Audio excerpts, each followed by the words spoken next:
So, I'm going to share with you my thoughts on the 2025 WNBA All-Star starters and reserves here. Um, the first, it was Caitlin Clark and Nafisa Collier.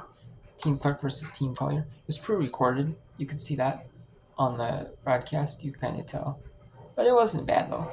They had like the first few minutes of talking about the Aces versus Liberty game, Las Vegas Aces versus Liberty game. And they went and talked about it afterwards, after the All-Star starters. Talked about the teams. Went into a little bit. Not like that. But anyways, let's go talk about the All-Star starters. So the Caitlin Clark was the leading goal getter, so team with the best record. Which is Miss Lynx. Cherie was coaching for Team Clark. Team Collier was coached by Cindy Rendell's second team, place team at the time of the All-Star. Now they're not in it. So, yeah. So let's go talk about. So first pick went to Leah Boston for Team Clark, which I like. It's her teammate. Renee Stewart, her unrivaled co-founder. No surprise there. Serena UNESCO. I mean, you could have gone with anyone. She chose to pick Serena. You know, I'm surprised Asia wasn't ahead of Serena, but because Asia's undoubtedly the best women's basketball player in the world right now. You know, honestly. So, but whatever. Alicia Gray, her unrivaled teammate for the Owls. No surprise there. With the unrivaled. No really surprise there. She's also sporting her unrivaled shirt. No surprise there. Asia Wilson for Team Clark. If she wasn't going to get pick 3, she was going to get pick 5. Yeah, that's no surprise. And Nafisa went with. And Neko Gumuke. Now, you could have gone with, she wanted with Paige Beckers. She didn't want Caitlin to take Neko Gumuke. And then Clark took Satu Sabali and left her with Paige Beckers. Or one of the former UConn. Paige Beckers played at UConn, obviously. And so did Nafisa Collier. So she wanted to play with her. Some UConn stars on there. And that is not surprising. I like, and these starters, I like that, that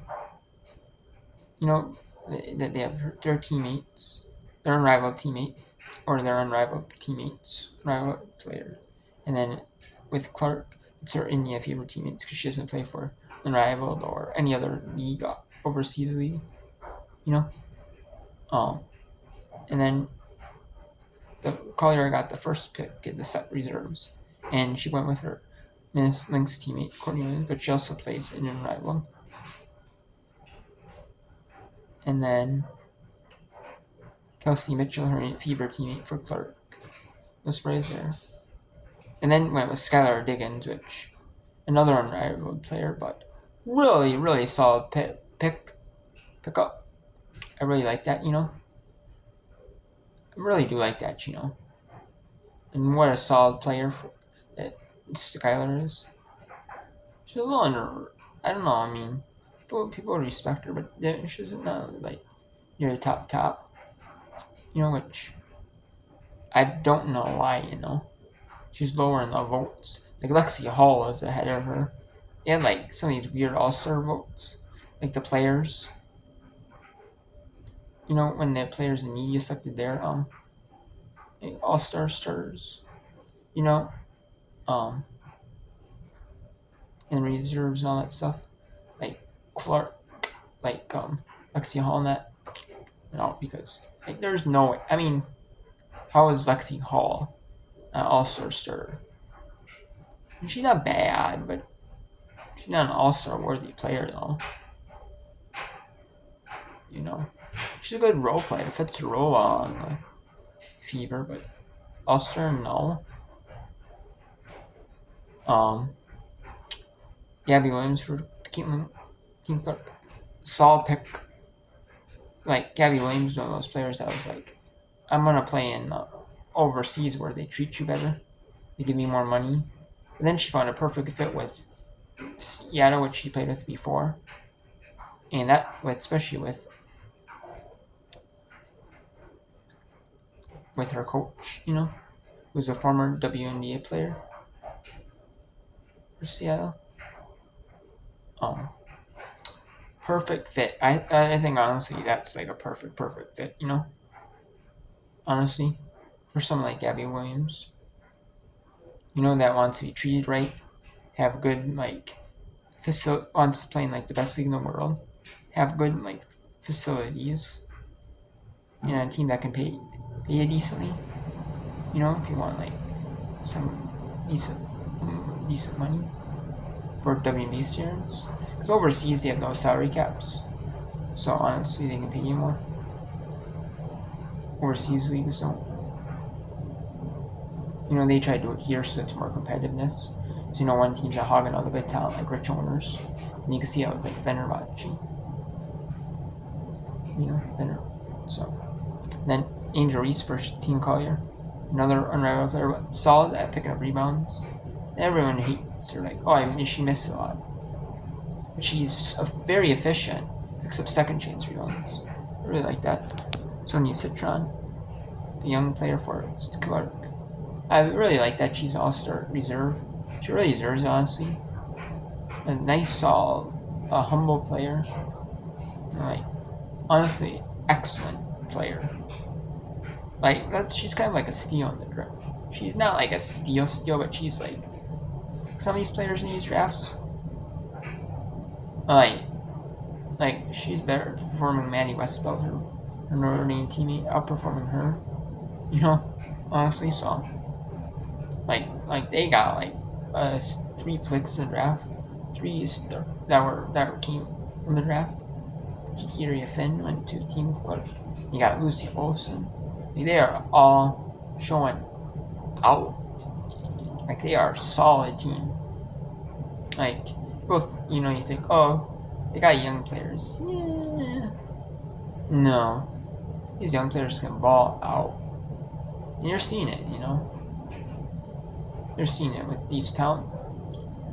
Chase Thompson, these veterans. And it's like, wow, Yeah, it's just, wow. Especially Lucy Olson, she played for Villanova, and then she went to Iowa. When she could be kind of more like a leader without Caitlin Clark on that team. You could see her shining, So great move for her to do that. Kiki out of USC.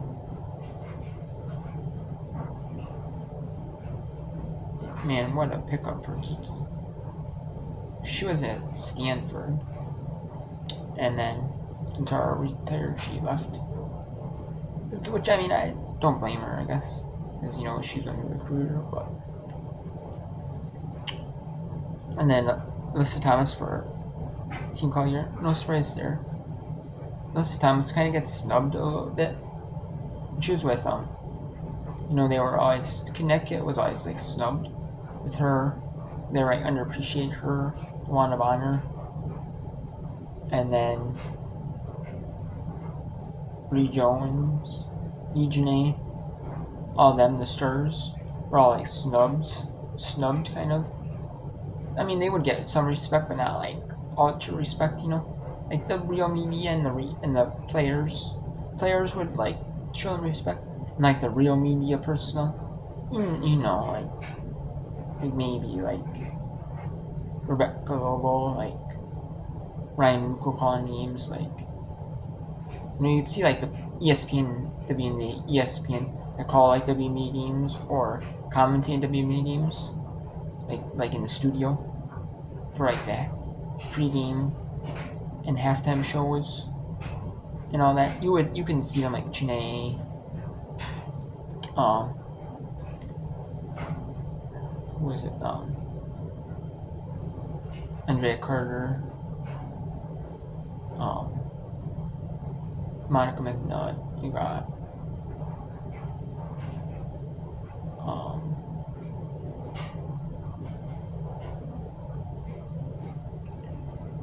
and then Carolyn Peck. That's who it is. So they would all give them respect, but some of these, some of them, they seem always like disrespect.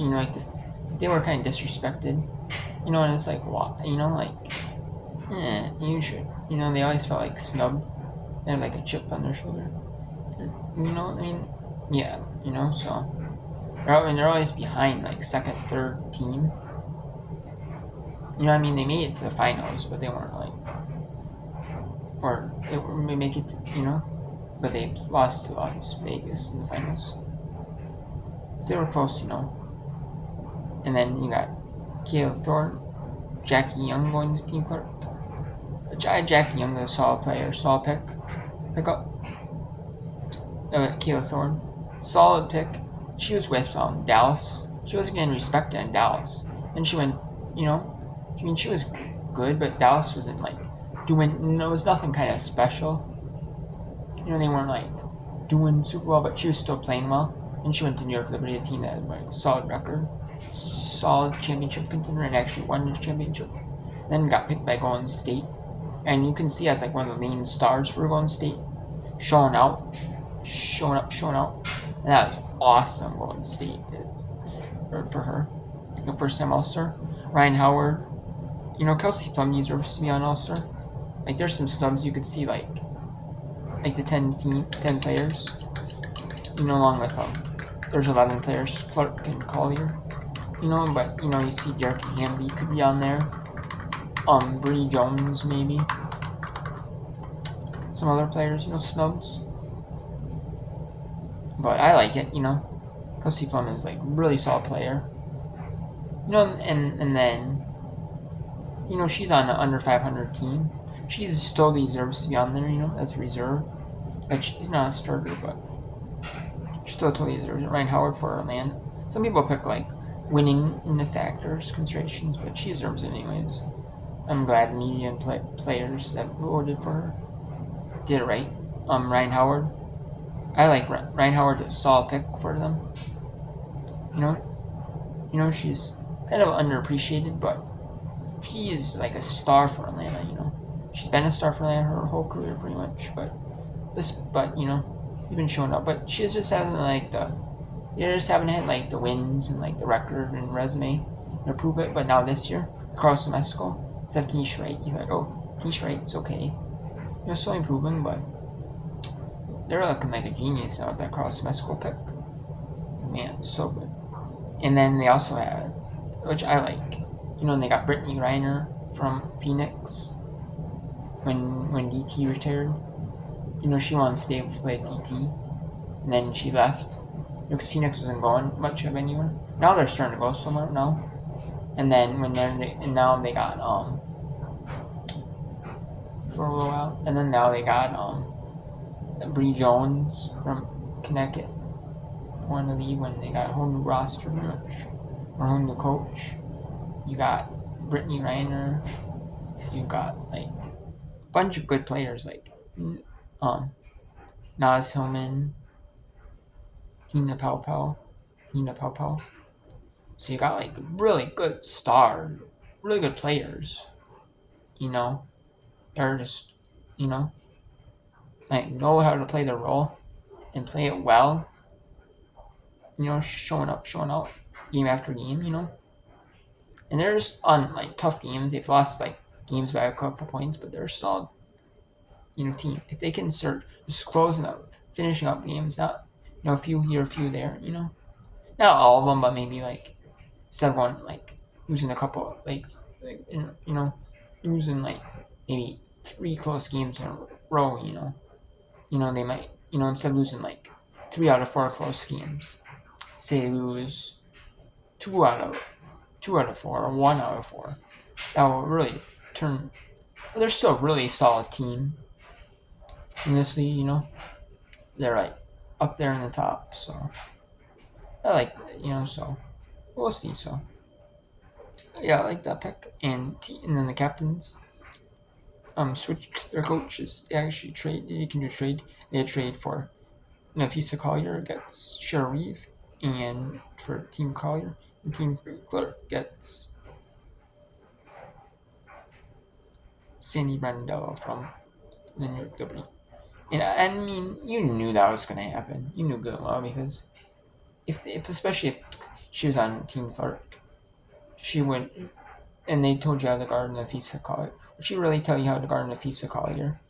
The players how to guard Nafisa and the Lynx teammates, like how to guard Courtney Williams and Nafisa Collier.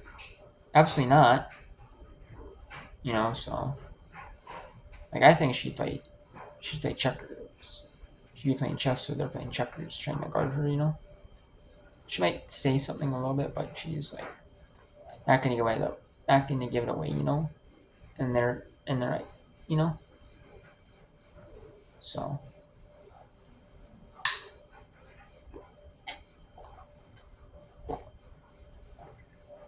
yeah, that's my thoughts on that. In 2025, WNBA All-Star roster, Saturday, July 19th, 8:30 Eastern on ABC. Anything that might suck is if they might watching the Minnesota Roar play the USLW League, and that's when the USLW League final is because they're having the USLW League semifinals on July 12th for the Roar. So if that game's on TV, I might have to it's on ESPN Plus. It's gonna be on since it's on ABC. It'll be on like ESPN Plus. Because all the ESPN games, ABC content is either on ESPN3 or ESPN Plus. So a lot of the WNBA games are on ESPN Plus because the NBA games are on ESPN Plus. They're on ABC. Some things are on ESPN3. Most of it's on ESPN Plus. So now, which I like. So not the ESPN, ESPN2, ESPNU like content, ESPN News. That's always stuff that's live. Most will be on will stay on that network exclusively, but I like it. So I might have to watch it on there, and then have the USLW League, on there. That's on like local TV, or if I can find, or if I can find a way to like live stream on my Roku, like I'll do that. So with the sports engine play, if I have to, I'll watch it on there. So and I'll flip it when it's done. So yeah, and USLW League is kind of like it's like college soccer where they have college stars. Like players that might play overseas in other leagues. They come here, or they're in. A lot of them are college players playing college, and then they play here, trying to earn a spot in professional leagues, move their way up. You know what I mean? So I like it. And I watch it because you are, and there's no NWSL team here in Minnesota. Well, I'm in Wisconsin, but I get Minnesota sports teams, so I just follow them. Except for the Aces, or for Lynx, but I always, I'm an Aces fan, so all the ones I watch, I follow for Minnesota. Except for Aces, I like the Aces over Lynx, I don't know why. I just happen to, so I just stick with them, but yeah, so anyways, whatever. That's my thoughts on the All-Star rosters. It's going to be very intriguing to see who makes it to the All-Star teams, who makes it to the skills challenge and the 3-point contest, but I can't wait to see that. And I'll let you know if they when they get released, I'll post a video on that and share with you my thoughts because who's deserving on that. But they might post it like later at the end. But that's gonna be interesting but I can't wait to see who deserves. Because I have some thoughts, players who should make it, but I'll say that for a little bit in the future, you know. So